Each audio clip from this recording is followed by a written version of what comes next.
Wow. Tony, hey, what's up, brother? How you doing, David? Doing really good, man. I'm really excited about this conversation. It's kind of weird for me because usually it's you interviewing me. Right, exactly. But you know what? I'm glad we're making this happen. Like I told you the other day over the phone, I like having an intelligent conversation. Well, I take that as a compliment. Yes, You sir. know, it's I just started, kind of I don't like calling them interviews, first of all, because I like calling them conversations because the first time I call it an interview and Sharon said I talk too much. So I get away with it by saying, well, it's not an interview, it's a conversation. Right. Yeah, that's the best way to do it right there. You know what? Even me, when I interview people, I pretty much just tell them, do not look at it as an interview because I don't want to get them nervous. Yeah, Just there's a conversation and we're just talking about whatever. yeah. So, and but well, first of all, for those that don't know who you um, who are you? Who's Tony A? Well, um, that's a big question that I don't have a small answer for, but I will say that I'm from the city of Wilmington. When my family first came here from Mexico, they lived in Compton. And from Compton, when I was 9 years old, we moved to the city of Wilmington, where I grew up here. I went to school here, elementary, middle school, and high school. And I've been here pretty much ever since. I started off as a DJ as a young boy, around 12 years old, maybe even 11. I know the first time I ever went to a nightclub, I was 11 years old. 11. Yes, 11 years old. And I had no business in there, but hey, I had earned it. My brother was DJing, so he took me.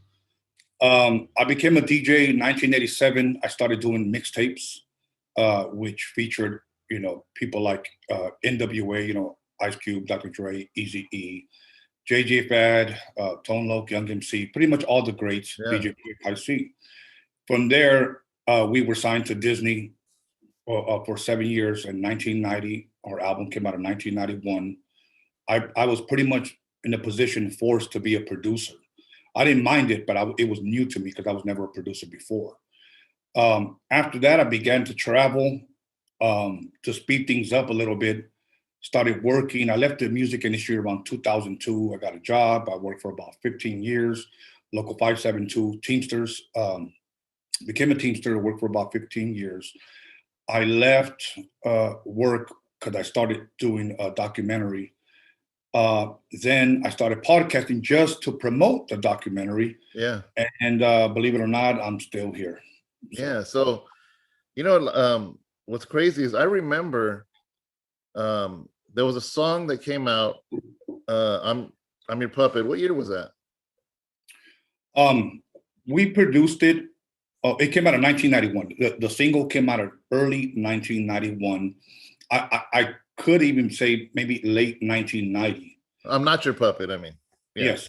I'm not What your a lot puppet. of people don't know is that that song was originally on a mixtape first. We had no idea we were ever going to get a record deal. Yeah. We just produced it for a mixtape to sell it to Swamp Meat. That's pretty Yeah. much. What's crazy is I remember hearing that song. I mean, I was 19 years old, and that's all we were bumping, man. And I don't know about anywhere else around the world, but here in the valley here in growing up in Tracy, everyone was bumping that song. And I remember hearing the song first before I actually saw the album cover, and I see this Mexican dude on there, which was you know what I mean? And believe it or not, that was a huge encouragement because I was just starting my music career.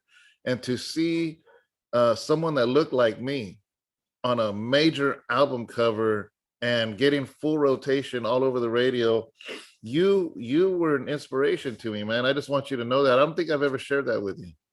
No, you didn't. But it's humbling to hear because again, I started what you just said right now. I started to experience that when we took the stage.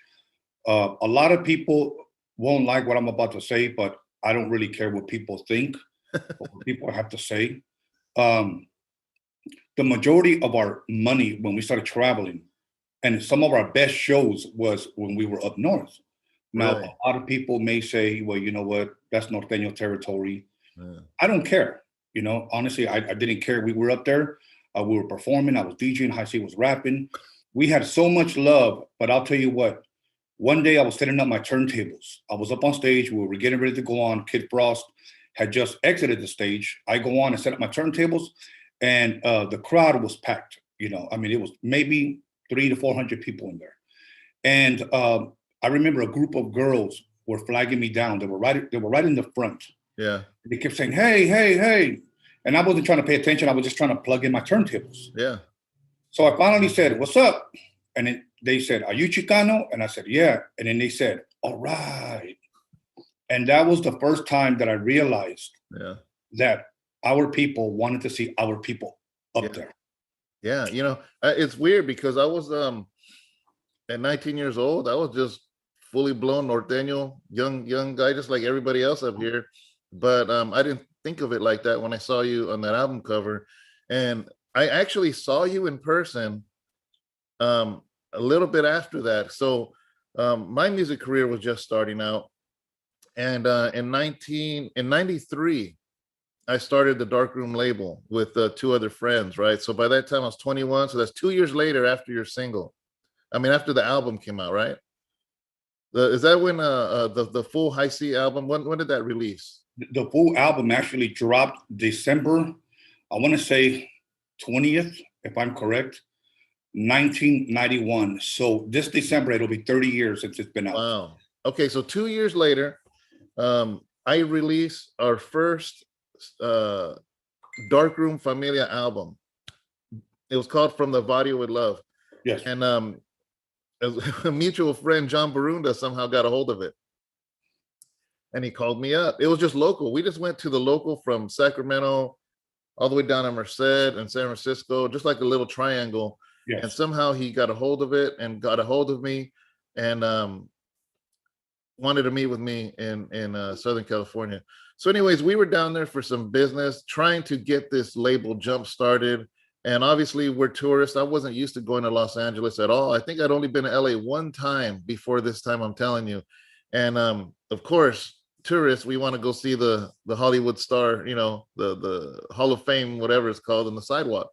Yes. And there was a lot of stuff going on, people around, tourists around. And there was a radio station there that, I don't know if it was The Beat or 106. I don't know who it was, but I remember we're like, hey, they play rap music. Maybe we'll give them a tape, just young people, had no idea, nothing about marketing or anything.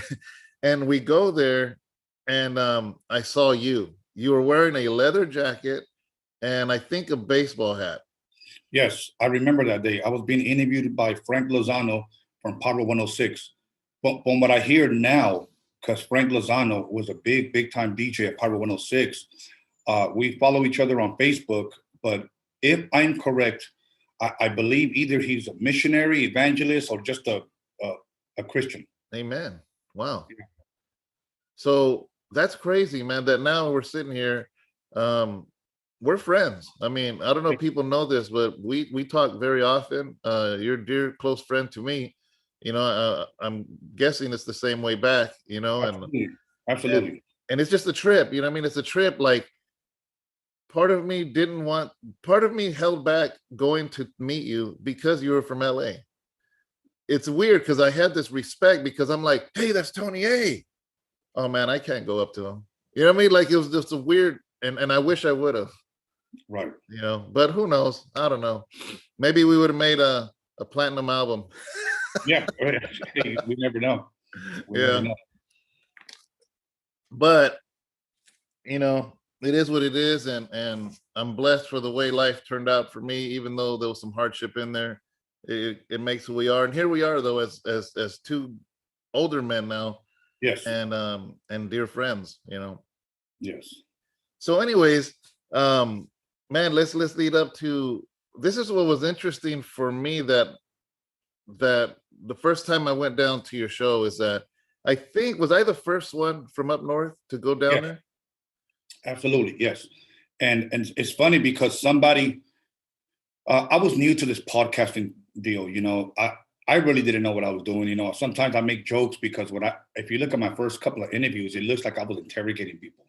you know, by the way I spoke, because, I didn't know what I was doing. I didn't go to speech classes. I didn't go to Yeah. podcasting classes. And we just turned it on. I thought I was only going to be there for possibly maybe, a, a couple of months, meaning here, for a couple of months. And then I was just going to log off.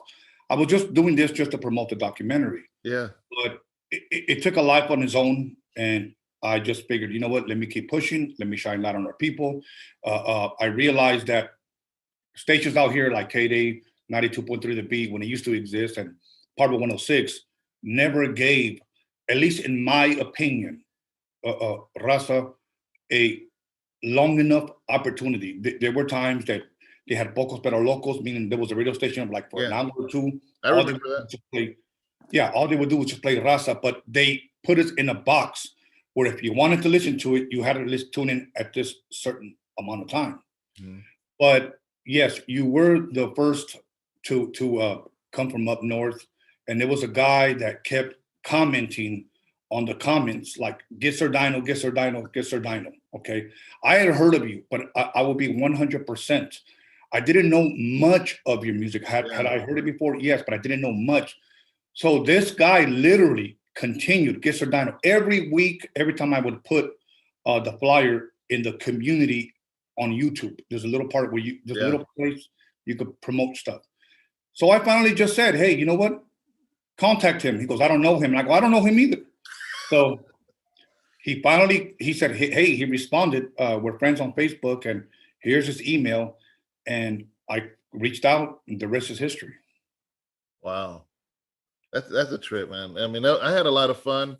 I didn't know what to expect myself. I don't go to Southern California too much. If I do go, it's to meet up with Sharon's family. Her two older kids still live down there. Her parents are down there, and her sisters. And so, anyways, I didn't know what to expect. I'd never been to Wilmington. The closest I've ever been to Wilmington is I did most of my prison term in Terminal Island, which is not far from you, huh? No, not at all. That's in Long Beach. The city next door to my left is San Pedro. Yeah. So, but other than that, it was just a trip, man. And I was very honored to go on your show, and we've gotten a lot of views on it, and I love the fact, man, that, which leads me into what I really want to talk about is how you gave me free reign to talk about the Lord, to talk about Jesus. And I really appreciated that, because as you know, I pastor a church, as you know, and I'm just like, man, I don't mind talking about, because I know the listeners, most of your listeners at that time wanted to hear Sir Dino, wanted to hear about Darkroom, wanted to hear, and I don't mind talking about that stuff at all. Matter of fact, I use that as bait, to lead people to where I'm at now, but you gave me open reign. And I appreciated that, but you surprised me, brother. You surprised me, because in the middle of that conversation, you started busting out some biblical facts. And we are a Christian channel here. There's a lot of believers. I know a lot of non-believers are going to watch it too, because a lot of people, they follow your podcast. Is it called the podcast? Yes. Yeah, or video. I don't know. So, anyways, I just wanted to go a little further, because it's like, this is a Christian channel. I want to go a little further into that. I wanted to know some questions I have, and maybe some other people have, is where did you learn this stuff? Did you grow up in a Christian church, or what happened there? Not far from it. Actually, my mom gave me the nickname El Diablo, because... Which means the devil. Yes, because I was very, very bad growing up as a kid. So every year for about 3 years straight, she dressed me up like the devil for Halloween. No way. Because she said that was me. But, I love my mother. She's no longer here. Yeah. But let me say this. I grew up in a Catholic home. We didn't really go to church. I mean, we were like those see-me Catholics. See-me Catholic is you only see me during Christmas time. You only see me during, Easter. That's about the only time you're going to see me at the Catholic Church. I will say this, that I used to tick my mom off a lot, because even as a young kid, I would ask all of these questions, why the statues? I remember one time I even asked her, because she would stand in front of this big giant cross that had, supposedly Jesus on there. And she was crying. And I still remember to this day looking at her crying. I'm standing on the side of her. Yeah. And then I just asked her, where does Jesus live? Where is he at? She said, he's in heaven. And I said, well, why do they still have him on the cross? That's what I said. Yeah. And she just said, well, you know what? Later on, we'll explain it to you, etc. Then she goes and kneels down behind or in front of the Virgin Mary statue. Yeah. Then she grabs some water and sprinkles it and does the crucifix. I had all of these questions. Like I even asked, why can't priests get married?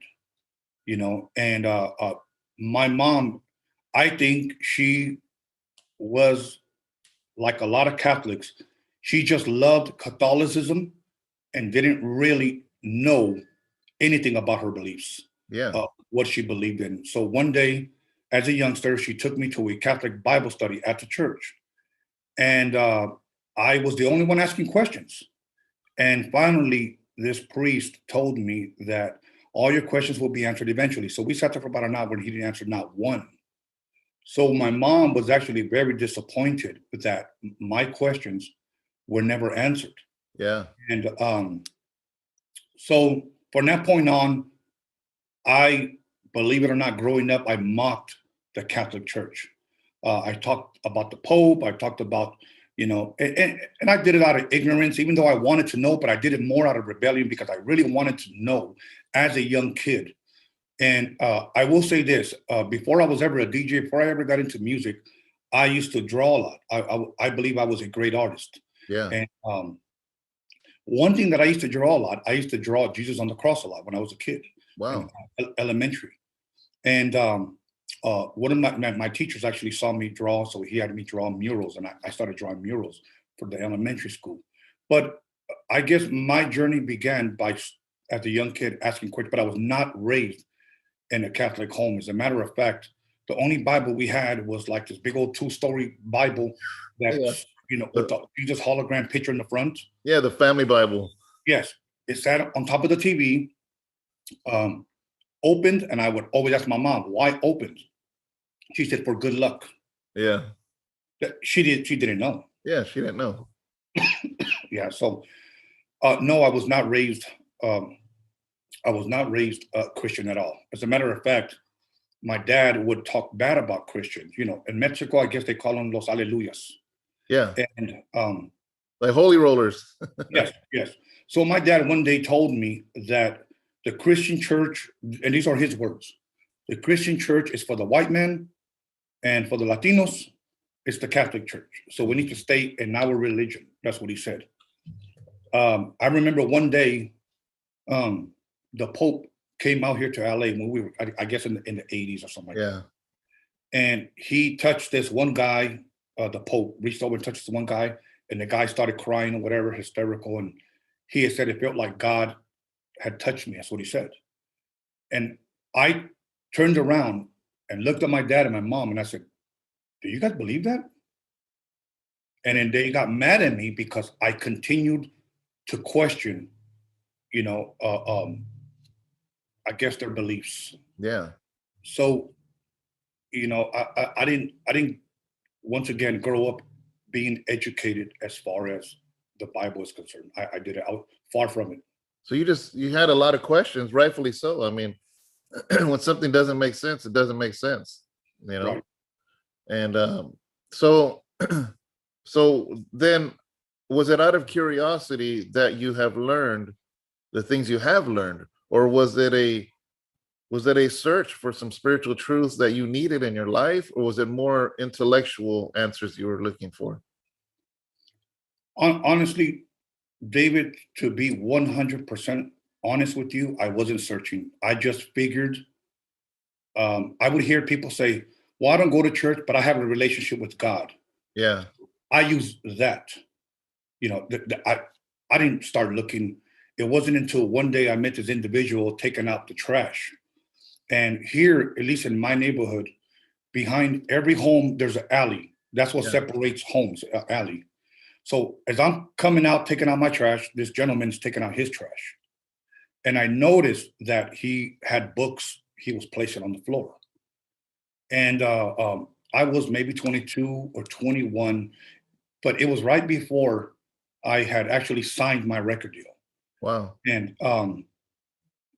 I saw him taking out books, and like there was a lot of books, and they were like really nicely stacked, brand new books. So as he went back inside, I guess to his yard to go get some more, I picked up one, and it said the history of Egypt. Mm. And I don't know why, David, but I've always been intrigued with Egyptology, Yeah. whether it's the hieroglyphics, the cartouche, just the culture. Yeah. And I've studied it. I did my homework on it. Watched a lot of documentaries on Egypt. The only thing I just need to go now. I could have went several times, but there were personal reasons why I couldn't make it. Yeah. But so I read that book. Well, let me back up. My apologies. I heard this gentleman coming back, so I threw the book. He saw it on the floor and he said, "Did you grab that?" And I said, "No." And he said, "Well, it wasn't there." And I said, "Well, I just looked at it." So he picked it up. He said, "The history of Egypt." He goes, "Hey, take it home and read it." And I said, "I don't know if I can bring it back. When I could bring it back?" He said, "Just read it. And when you're done," he said, "come back and give it to me." And I said, "Okay, no problem." Yeah. I read it. I would say it took me about a month to read. I brought it back to him. And to speed things along, he gave me another book. And this one was History of Assyria. Oh, And wow. yeah, so I read that one. That one I probably read within 3 weeks. I guess I never realized that I can actually read, meaning like that these writings were so intriguing to me that I was knocking them out like faster. The first one was about a month, the next one was about 3 weeks. I took it back, and then the next one was Babylon, the history of Babylon, and which is Iraq. And Yeah. I read that one, and then the next one was the history of Persia, which is Iran, and then the next one was Greece, and then the next one was Rome, and then the next one was the history of ancient Israel. And I was just so fascinated. So when I took all these books back, he invited me into his house finally, and he shows me around. And I look at all of these plaques that he has on the wall, like all these like certificates, like from school or something. Yeah. I didn't really bother to ask him what is this. So he says, let me show you something. So he began to show me old books from the 1700s to 1800s, and he started telling me how much they were worth. Wow. And I said, wow, he had them in glass cases. And That's I know, awesome. yes, I noticed that his house was somewhat empty. I didn't ask a lot of questions, but he said, I'm going to give you an old book I want you to read. So I'm thinking I'm about to come up. He's going to give me a book from the 1700s, Yeah. $20,000. So he gives me a book, and I said, what's this? And he said, it's an old book. I want you to read it. And I said, well, how old is it? And he says, it goes back to day one. Yeah. So I said, okay. So when I looked at it, it was a 1611 King James. Yeah. And right away, I thought Catholicism, religion. And he said this, and I think this was the best way that we can approach people when we give them a Bible. He said, do not look at it as a religious book. He said, look at it as a history book. I understand now why he said that. Yeah. Because when I went through all 39 books of the Old Testament, I saw, Egypt, Yeah. Assyria, Babylon, Persia, Greece, Rome. And it felt like I knew this already. Yeah. And I brought it back, and he said, what did you read? And I said, oh, I read all 39 books. And he said, no, there's 27 more in the New Testament. And then I was like, oh, you want me to read that too? I thought you only wanted me to read it from date one, from the book of Genesis. Yeah. And he said, no, take it back. I said, okay. I will say total, it took me about a month to read it. And I went through all 27 books of the New Testament, from Matthew to Revelation, from Genesis to Malachi. And I was very intrigued. So I brought it back to him. And this guy lights up a cigar, and he's drinking whiskey with a dark beer. Yeah. And I finally asked him about all of these plaques. and he said, well, they're mine. And I said, but they all say USC. And he had shared with me that he was a professor at USC. He was retiring and he was moving to Wisconsin to be with his family. That's why his house was half empty. Wow. He was getting rid of books because I remember the way he said it. And I said, well, why are you getting rid of your books? He said, because I'm like this going down in my career. He said, so I just want to get rid of things. And I said, okay. So I give him back the Bible. And he said, no, that one you keep. That's what he said. He said, that one you keep. He said, continue reading it. He gave me hints that I believe he was a believer. Yeah. I don't know if he ever really was. But he asked me, what was it about the Old Testament? He didn't ask me about no specific book, but that intrigued you. And I told him this. Well, I read about Moses, and to a certain extent, it kind of reminded me of me because he had anger issues. Yeah.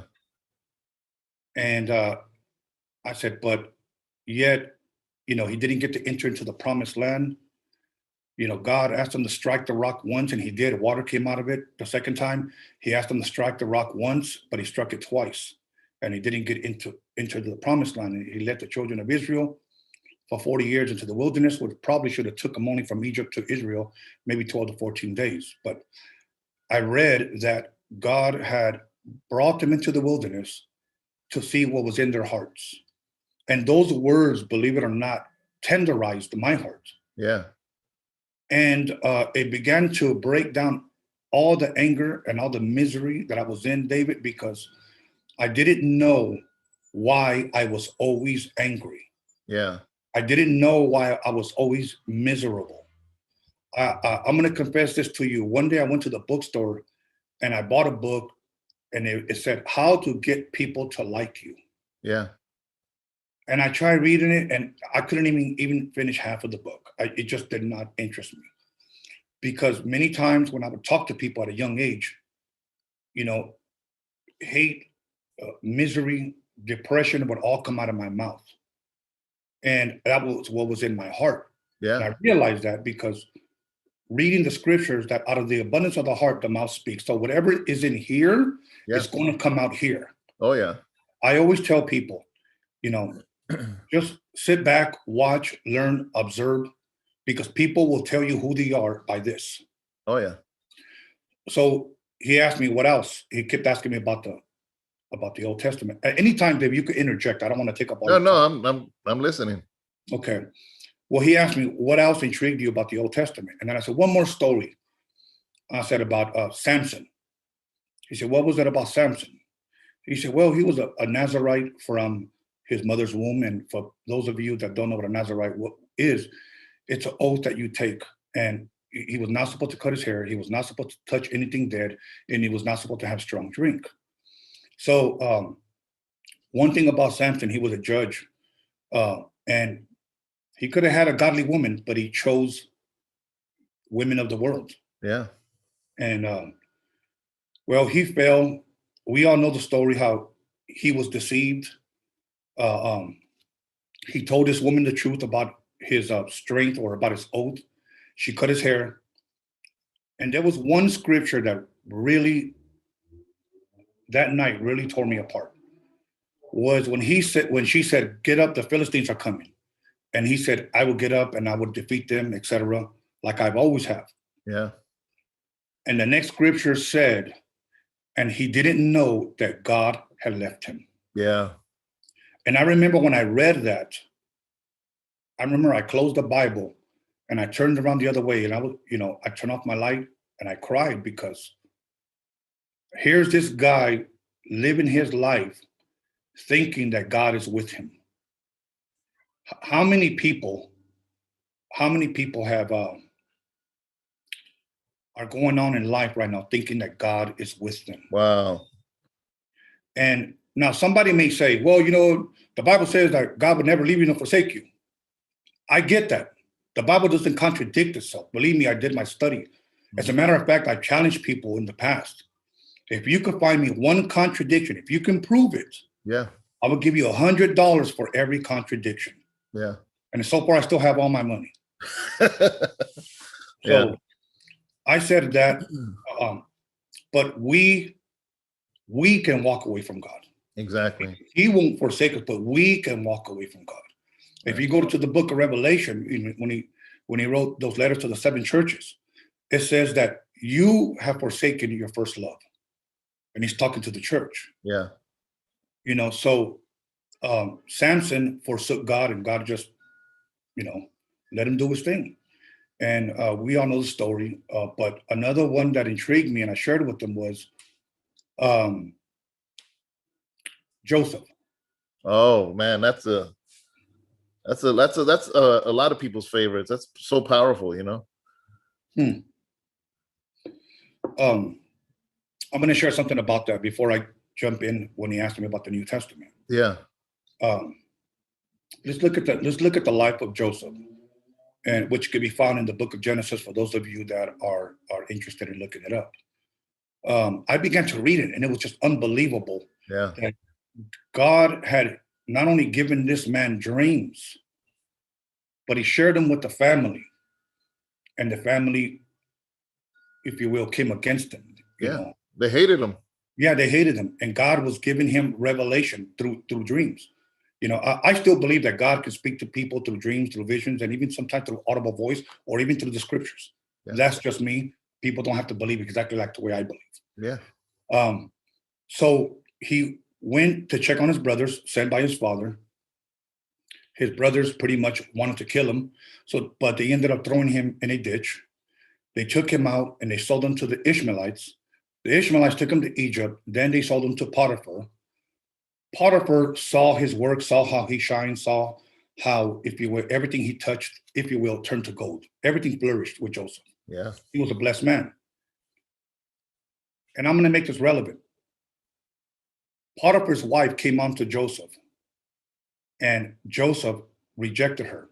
She cried out pretty much that he tried to rape her or tried to, if you will, sexually intercourse or whatever. Yeah. Potiphar had no choice. So they arrested Joseph and they threw him in prison. He went to prison innocently. He meets the baker and he meets the wine bearer that they used to serve Pharaoh. Yeah. The cupbearer. The cupbearer. Yeah. He interprets the dreams. One of them is restored back to his position. The other one pretty much dies. But before that, he beats Joseph because he told him he interpreted his dream, and it wasn't something he wanted to hear. So we know that eventually Pharaoh had 2 dreams, 7 years apiece.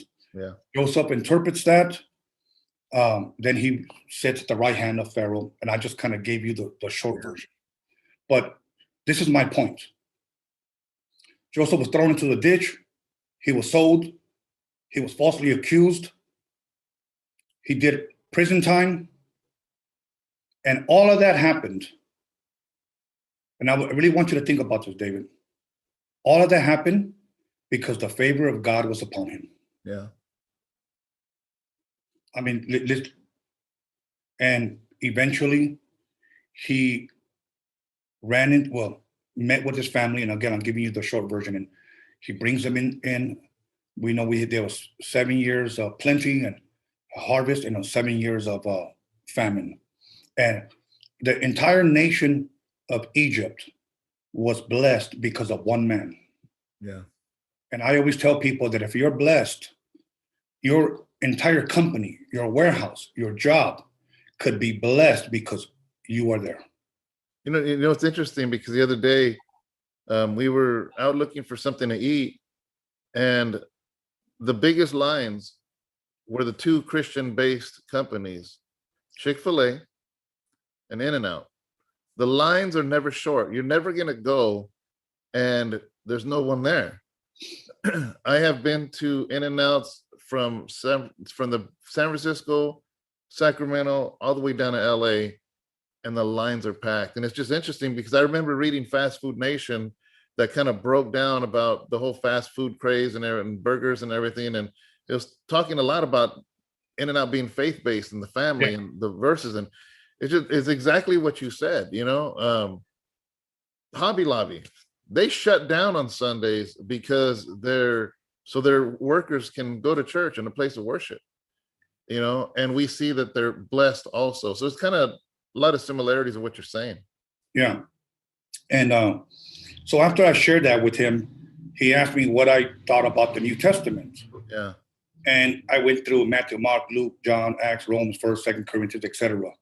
And then he tells me, what was it about the Gospels that intrigued you? And then I just said, well, the things that Jesus said. Now, keep in mind, David, I was hesitant to share with him because growing up, this was instilled in me by my parents that only a holy man can read and interpret the scriptures.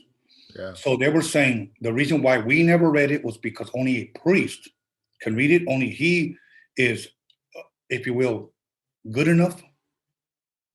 Only he can interpret it. But it is not true. That's a good way to keep people oppressed, though. Yes. Yes. And so I never picked it up. So when I shared that with him as well, so he said, tell me. So I said, when Jesus said, love your enemies and pray for those that spitefully use you, I told him, I didn't get it. And he said, well, what was it that you didn't get? And I said, I can't do that. Yeah. I said, I can't do that. And then he tells me, you're right. He said, God has to give you that. Yeah. And he said, you can't hate someone that you're praying for. And he said, you should try it. And I remember that night, I prayed for people that I didn't care for. And it was very, very hard. Yeah. For me. And that was one of the first times that I believe I tried praying. And I will say this, that was the first time that I began to experience spiritual warfare as well. I mean, you've called me over the months when things happen. You're like, man, I'm really hating this person, man. You need to help me and just help me, pray for me. There's times where that has happened, and so so that to me, I know that that's the truth in your life, that Yeah. to pray for your enemies. Yeah. So after that, I remember maybe about a week after that, he invited me back to his home and we had breakfast there. It was the first time I ate there. And I walked through the back of his house and he said, I want you to see me out. So we walked to the front of his house. Everything was gone. Yeah. And he turns around and he puts his hand out and he wants to shake it. And I said, okay. I said, you're leaving now? And he said, yeah. He goes, make sure you lock this door, then you lock the back door when you go back home. And I said, okay, cool. There was nothing in there. And I said, why don't you give me your number? I said, and then I'll call you. Yeah. And he said this, no, we were only meant to meet for a little while. Wow. He shook my hand and it saddened me, because I wanted to stay in touch with this guy. Yeah. But so that's how I guess my education in the scriptures began. So now what I did, David, because even though everything in the scriptures touched me, like it was changing me. Yeah. I still had that. I'm going to prove, or I want to find out if this Bible is real. Yeah. And I'll tell you, David, who would be the biggest suckers to believe in the scriptures if they only used the tools that they had? Lawyers. Lawyers are good at digging up for evidence. Yeah. If you ever want to find out if the scriptures are true, go dig it up and try to find out, because the more you dig, the more you're going to find out that it's true. Yeah. And that's what I did. We didn't have Google. We didn't have YouTube. We didn't have social media in the 90s, early 90s. Yeah. So I began to go to bookstores.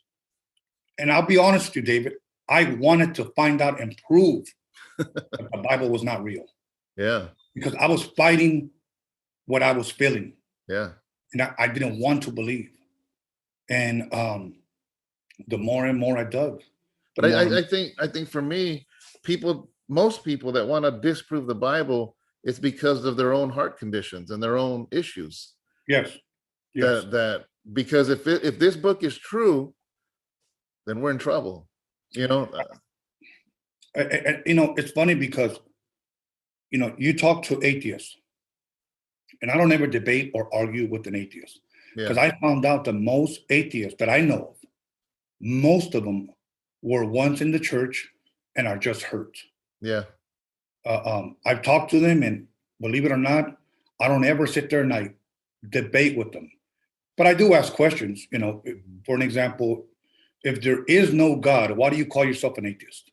And many of them do not know how to answer that. If the Bible is fake, why are you so mad?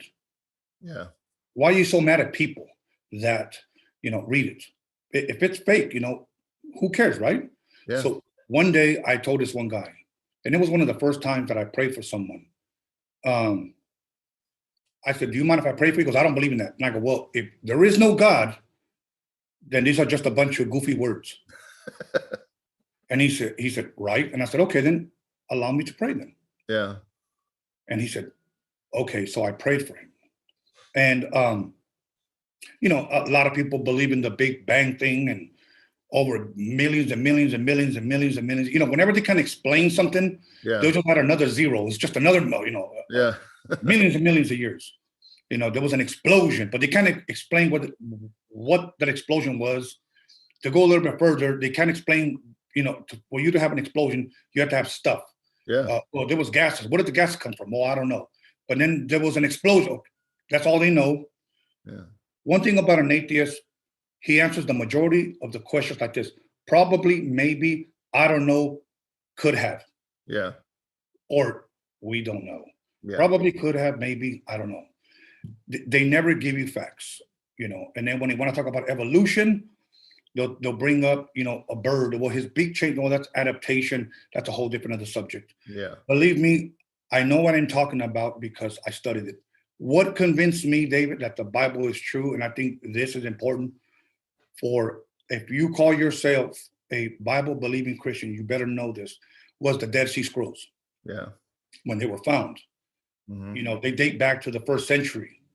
And, some people say they were found by accident. No, they were not found by accident. If you can go to the Temple Institute in Jerusalem and see the entire scroll of the book of Isaiah that talks about the birth of the coming Messiah. Yeah. And I want to see that someday. Yeah. So if you understand Hebrew and you have your Bible, you can go read it word for word. And if you read Hebrew, you can read it and translate it word for word. Yeah. One thing that people always say, well, the Bible's been translated many times. No, it has not. Okay. It's been, if you will, broken down into the New American Translation, Yeah. the New American Standard. Yeah. That's a huge misconception that people think that the Bible's been changed, and the Dead Sea Scrolls threw that out. That threw that theory right out the window. Right. So one day, after studying the Dead Sea Scrolls, I finally went back to the book of Revelation. Yeah. Because I was told you'll never understand the book of Revelation if you don't understand the typology, if you will, of the Old Testament. That's true. And so anybody out there listening that wants to know the end, it's all there, but you're not going to understand it unless you go back to the beginning. Yeah. And read it. One thing about me, David, is this, that I've learned, and this is just me, everything that's in the book of Revelation, you could find it in the first 11 chapters of the book of Genesis. From the beginning, I believe that everything is going to come full circle. Oh, yeah.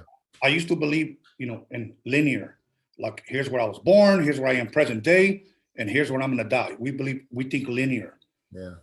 With God, at least in my opinion, it's cyclical. For an example, everything is going to come back full circle. You read of a tree of the tree of life. In the book of Revelation, you read the tree of life. Mm-hmm. In the book of Babylon, you read a one world government.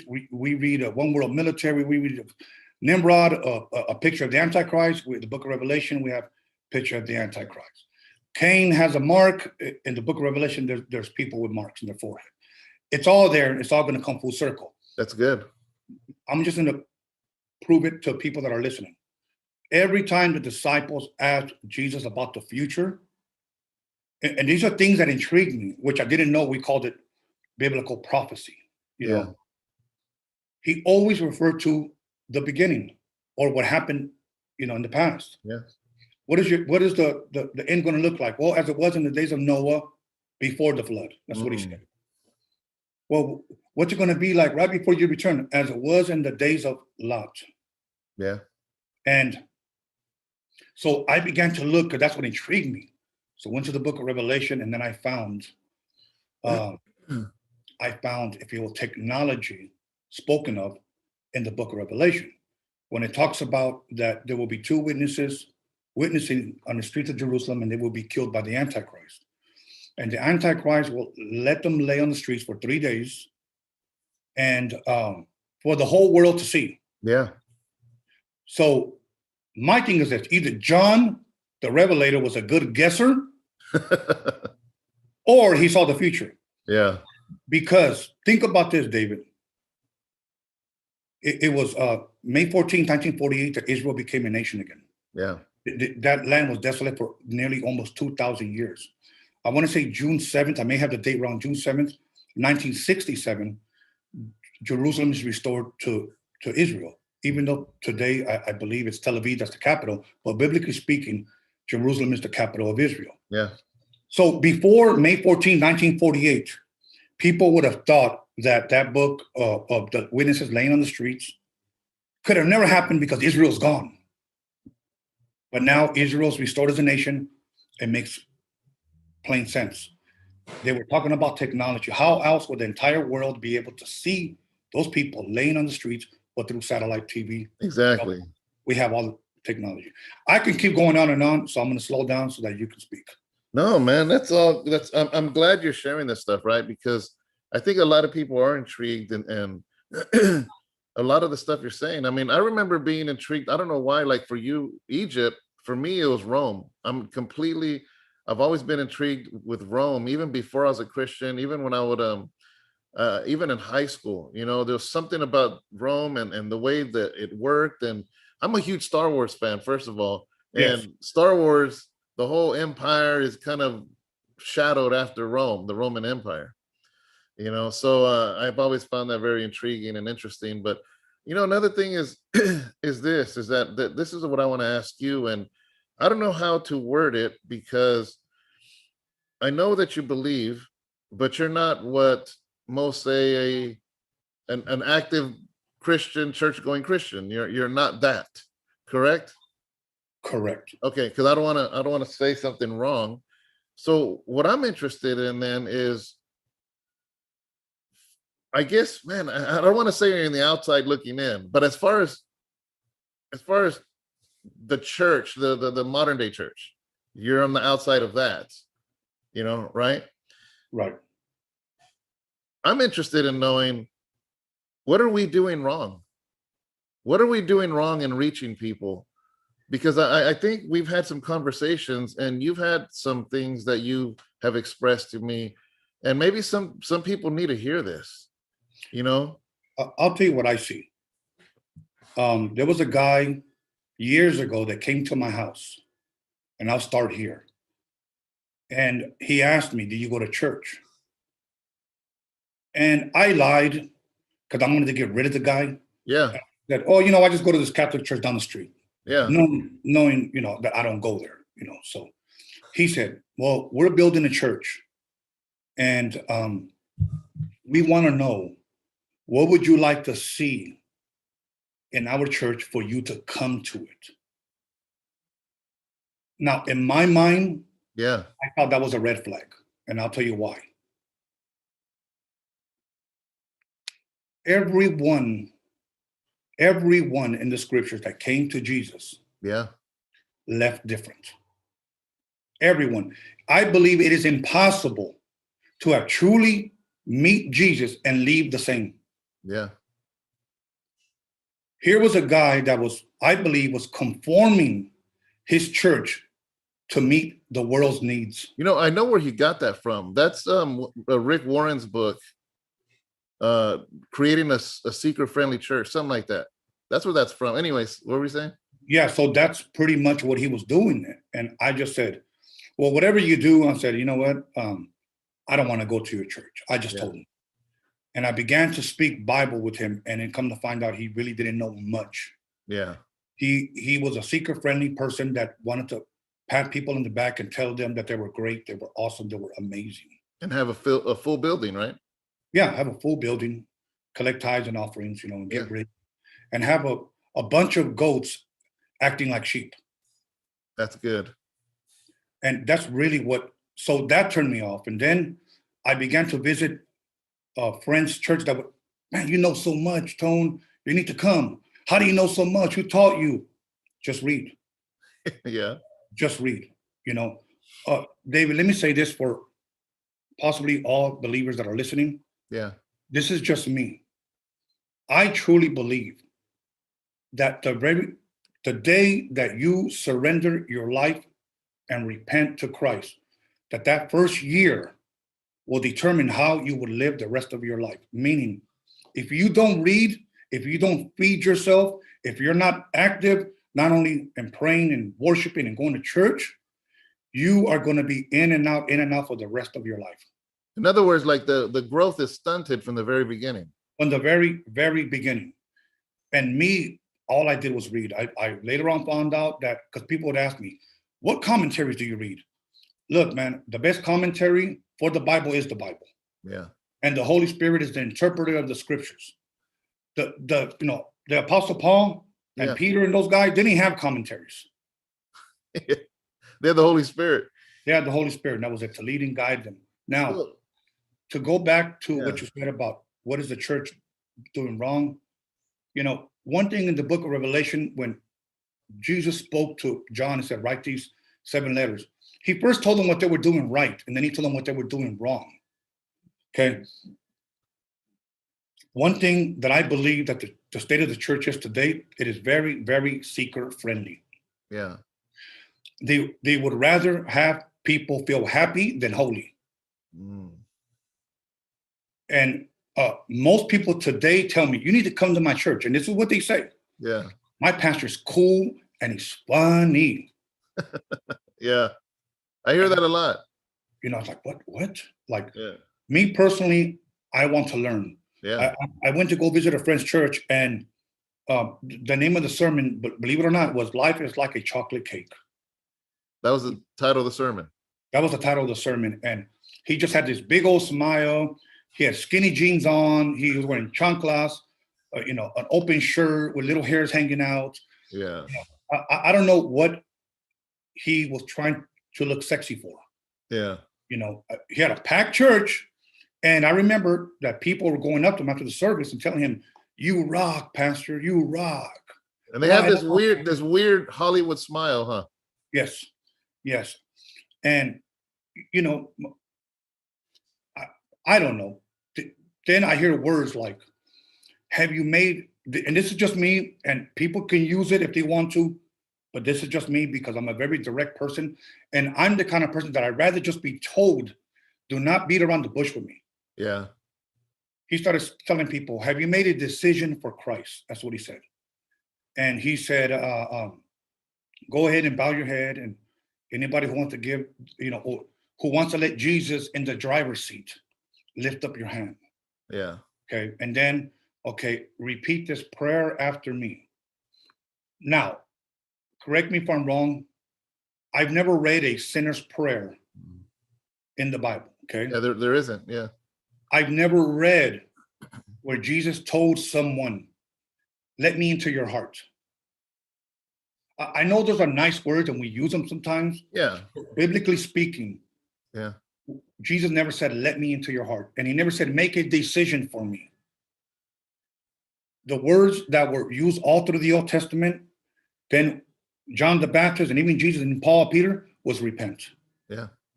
I think these pastors today take the sting out of it. They take the conviction out of it, and they just say, make a decision. Well, there's churches that don't like the word repent. Yeah, they don't. And they take out hell. They'll use a word like a world without God. No, it's hell. Yeah. I get it. Jesus talked more about hell than he did heaven. So the church, in your point of view, has been watered down. Watered down. It's been diluted. Yes. And believe me, because my daughter just got married Sunday. Congratulations to your family. Thank you. And I met several pastors that were there because she's very active in the church. Yeah. So was her husband. He leads the worship, and he always talks to me whenever, it's funny because he tells me, I don't go to my pastor, I come to you. And I'm like, well, I'm not a pastor. Yeah. I said, but I'll just show you. And we had dinner yesterday, and he kept telling me, and I'm gonna be honest with you, David, and this is where I can get into trouble. Yeah. Because I believe that to whom much is given, much is required. Yes, sir. And for everything that has been revealed to me, I'm going to be held accountable. And I know that. Okay. So he tells me this yesterday. I've never met anyone that knows as much as you. And he said, how does that make you feel? And I said, like I'm in trouble. I said, believe me, that's not a pat on the back for me. Yeah. Yeah. I said, but he goes, yeah, I don't even go to my pastor. His father is a pastor as well. Wow. And he says, and I always tell my dad about you. I always talk to my dad about you. And he likes talking about prophecy because I believe that that's like my cup of tea. I could talk prophecy with the best of them. And I don't say that braggingly. I say that humbly because I believe God has revealed things to me. Of course, I don't have no date. People go around setting dates when the Lord's going to return and stuff. I don't have a date, But, and let me tell you something. If there was a date, here's what people would do. They'll repent the day before. Yeah, right. Yeah. But they don't know if it's Pacific Standard Time or Eastern. Which is probably why there is no date in the Bible. So real quick, man, what's interesting is the fact that both of us came to the understanding of God way different, but almost the same conclusion. Because when I got saved, I was incarcerated, as you know. I was in solitary confinement. I didn't have any chaplain, no nothing. I had a King James Bible, art thous and these and all that. And if it wasn't for my prayers of God in helping me to understand this thing, I grew up in a Christian home. I did grow up in a Christian home, but I didn't want nothing to do with the Lord. I mean, I believed in the Lord. I never doubted the Lord. I just didn't want to follow the Lord. But even the way my parents grew up, there was a lot of things that I didn't see in the Bible. They have to wear dresses. They can't wear makeup. They can't wear jewelry. The men have to wear suits, like all this, so I started reading the scriptures and I started challenging my parents a little. I'm like, it doesn't say this in the Bible, And so one of the out of the 6 years I served, one of them was in solitary confinement. And that's when I really dove into the Bible. I had no opportunity to share with anybody else. So it was just me. It was God sharing with me. And I learned so much that I have grown to appreciate the time I did in solitary. I'll tell you why, man, because I was serving God in prison. And I kept telling the brothers, I can't wait to get out. I can't wait to join the church. I can't wait to be a part of this, this movement of God. And I didn't realize the circus that was going on out here, and we would be like, man, we're living out of a locker on a bunk. And I'm just like, man, we're so blessed today. We're blessed, man. And we learned how to live out of those blessings. Blessings wasn't, it's easy to be sitting in the church. You're dressed in your Sunday best. You have a nice air conditioned car waiting for you outside. You have your wife and your children next to you. You have a home that you're going to go to with a full refrigerator. It's easy to say I'm blessed, but to be living in a bunk, incarceration, knowing you're away from your loved ones, but because of the blessings are way beyond material. It's the blessings of your heart. It's the blessings of those things. So my Christianity is way different than the average person, because when I got out, I was very let down. I'm just like, man, I just want to go back. Yeah. This is a bunch of foolery out here, and I could have easily have been like, you know what, forget this. But here's the thing. I believed in God so much that I said, Lord, you're calling me now. I said, Lord, now I understand why you're calling me to pastor a church, because you are raising up leaders that aren't gonna be doing the circus show. People, men and women of God that truly want to serve him without a hidden agenda, without their own agenda.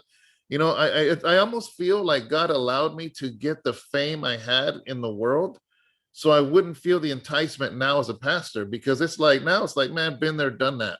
let's keep it moving, Right. and um anyways, I just wanted to share that with you, that I don't know when I told you I was a Christian before we had ever even become friends, I don't know what you expected, you know. I didn't know. I knew you were a pastor. I didn't know what kind of pastor you were. I didn't know.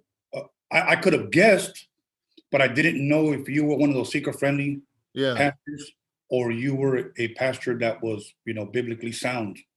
You know, um, but the more and more I began to hear you, I knew you knew what you were talking about, and I respected that. And I told you this over the phone. I don't see you like Sir Dino. I see you as a man of God.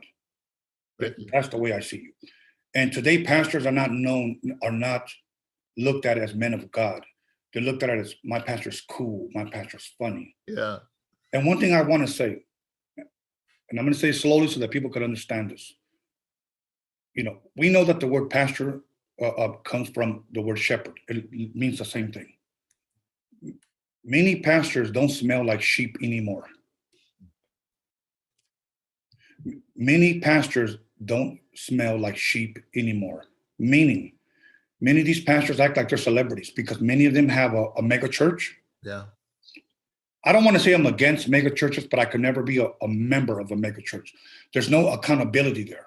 Yeah. Okay, I've gone to churches where they sat 2,500, some even 10,000 at one time. The pastor goes up there and performs his 30-minute sermon, collects tithes and offering, and disappears. Doesn't fellowship with anyone. David, I began to study biblical numerology. I'm not talking about worldly demonic numerology, but Yeah. biblical numerology. There was a reason why Jesus said a man had 100 sheep and one went astray.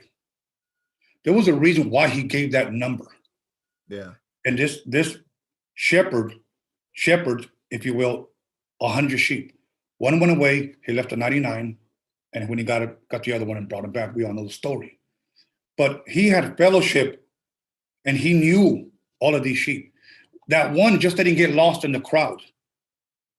Okay, Jesus fed over 5,000 people at one time, not including women and children, and another time over 3,000, not including women and children. Yeah. He ministered for 3.5 years. Then he told them to wait in Jerusalem, tarry till you receive power from on high. Only 120 people showed up. Okay, so there's a lot of pastors today that are probably discouraged. Why can't I pack in my church? Maybe God only wants you to have 100, so that you can fellowship them and disciple them. Because we're not supposed to make them converts. We're supposed to disciple them, if I'm correct. Yes.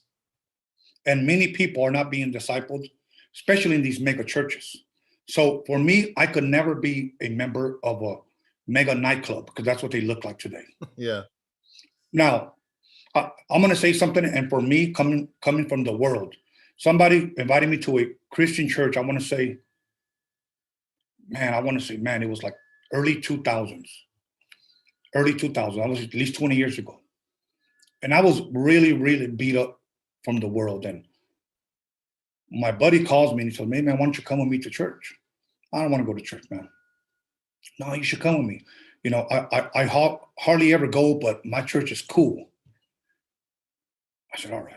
Keep in mind, I'm DJing, I'm traveling, I'm in the studio, I'm around dudes getting high, smoking crack, whatever, partying, the whole nightclub atmosphere. I've been going to strip clubs. So, and I'm just tired of the world. So I needed, if you will, a refuge, somewhere to escape to. Get So, grounded. yeah. So I thought church would be a good deal. I walk in there, they had just renovated the church. And I'm not going to lie to you. When the worship team started, I guess, the worship, they began to sing a song called Celebration by Kool and the Gang. They had literally lights spinning, laser shows. And I remember people were clapping, jumping up and down, looking around like it was a rock concert. Yeah. Okay. And I'm not going to lie to you, there were women in front of me that were moving their bodies, wearing short dresses like they were in a club. So I waited a couple of minutes and then I told my friend, "How is this different from the nightclub that I go to?" Wow. and he didn't know how to answer me. Yeah. So I just said, look, I'm not going to hold this against you, but I'm going to leave. I was there maybe 20 minutes. Yeah. And I just said, I'm going to go ahead and take off. And So you were already doing concerts and stuff? what's that? Were you already doing concerts and everything? Oh, yeah. This was early 2000s. I was doing shows all throughout the 90s. Oh, yeah. So you're just like, what, is this another concert? Yeah. So I started realizing that the church had compromised and started becoming seeker friendly Yeah. to get the world to come in. They wanted the world to come in and feel comfortable. Yeah. Let's be honest, David. When the world comes in, and if you're preaching Bible, I'm not saying, fire and brimstone, Yeah. but if you're preaching Bible, there's going to be conviction there. Yeah. And I'm not going to lie to you, David. There's been times that I've avoided it and I didn't want to go because I knew I would get convicted. But you know what? Conviction is good. Yeah. Conviction is good. Conviction would always bring you back to the cross. It's when you don't feel conviction, it's when I feel you're in trouble. So a question rises in my head right now is that, and maybe you have an answer for this or maybe you don't. There seems to be a gap because, I mean, those that watch your show, it's far from a Christian show. Right. I love the fact that I don't believe, maybe it's a little respect toward me, but I think it's more respect toward God that, your language when anytime I go to your show, you don't cuss or you don't, things like that. I've seen you, sometimes you take shots with some of the artists that come and what's that gap? I mean, what is that gap? Because I hear a man that believes, I hear a man that actually you have a reverence for God more than most Christians. So what is that gap? If you don't mind me asking. Well, first of all, I don't consider myself a Christian, and I never will. If somebody were to ask me, then what do you consider yourself? I will consider myself a believer in what? In the scriptures. I do believe that the Bible is true. Now you say that because the word Christian has been watered down. Is that why you say that? Yeah, people think of Joel Osteen when they say Christian or Okay. Warren and those guys. Yeah. To me, I see right through those guys. I came from the street. I know a hustler when I see one. Yeah. I know people may not like it, me speaking like that, but I'll tell you what, David, that if God were ever to be, I want to say the word crazy enough to call me, I'd probably be the most hated man alive, as it is, because I won't hold back and I will tell the truth. Well, that's the thing is I do believe God has called you.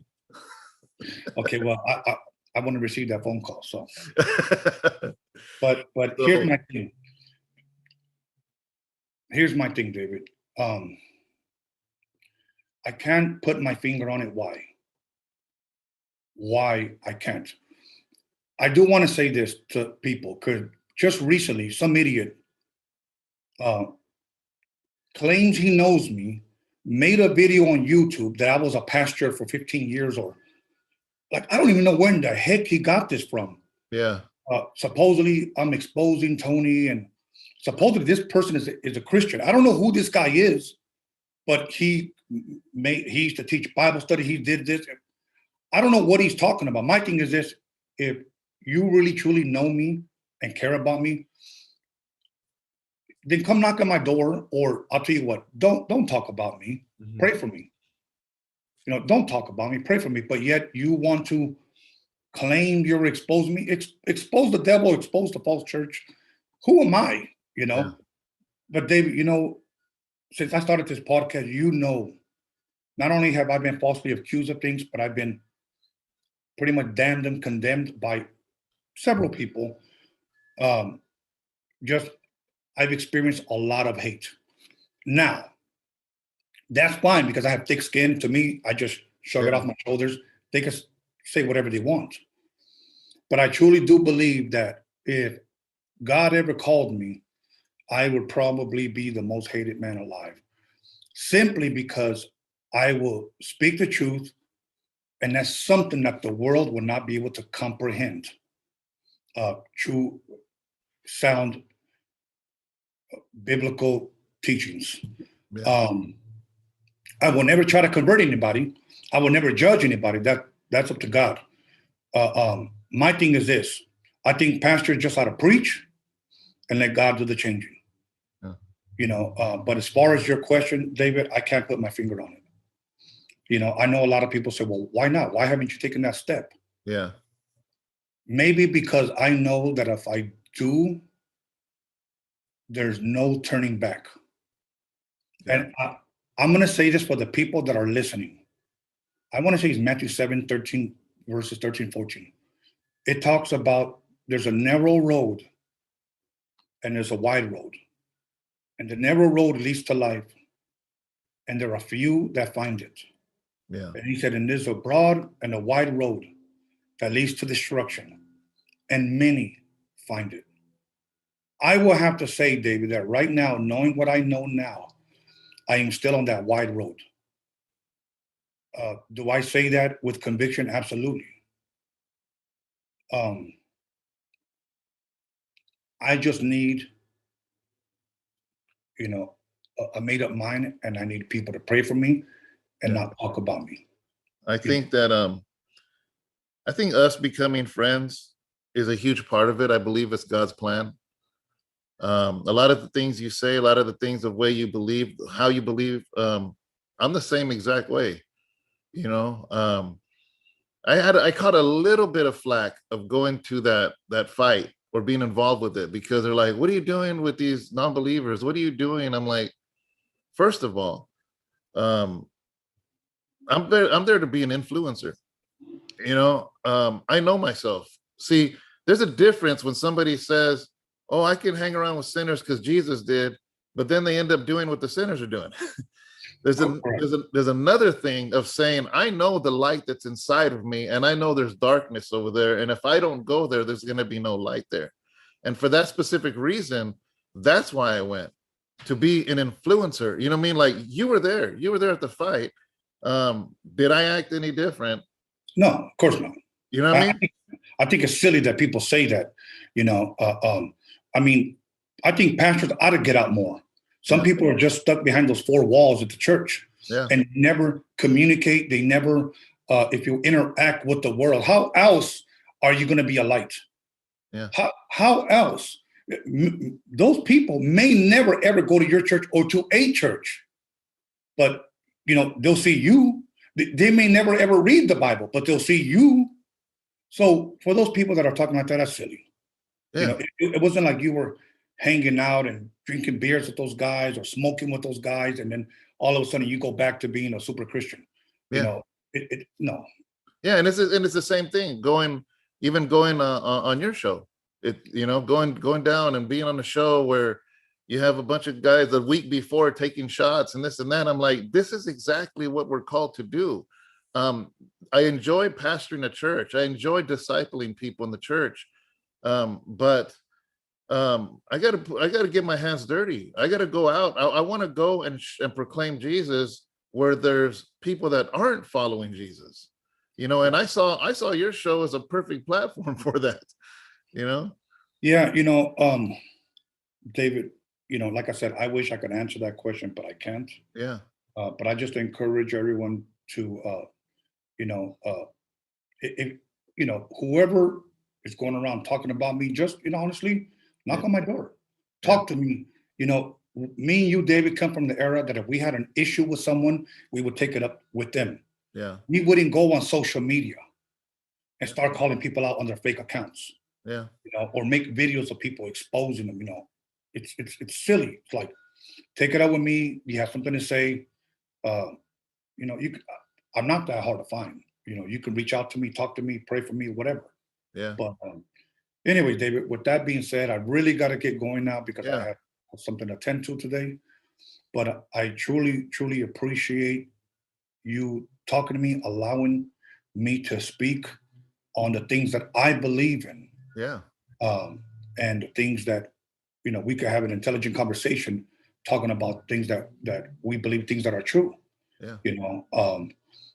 But believe me, David, I truly believe that if God would ever to call me to do something, I would be sold out because you have to be. You can't half do anything. Yeah. So, we'll see what happens, I guess, from here. Yeah. And I appreciate your time. I do believe God has called you. I do believe that already. I'm already excited about it. I think that everything you've done from High C to all the records to all the production to this podcast is nothing compared to what God has in store for you.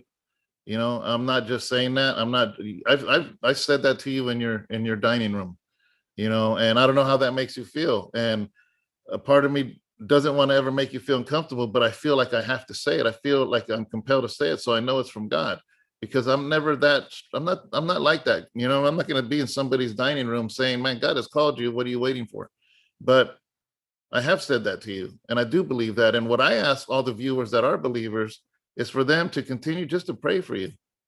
Yeah, I know. I mean, I've had people that I've sat down with, ate with, invited them to my home, and they asked me some of these questions, and I share with them. Then they leave and tell people that I'm a hypocrite.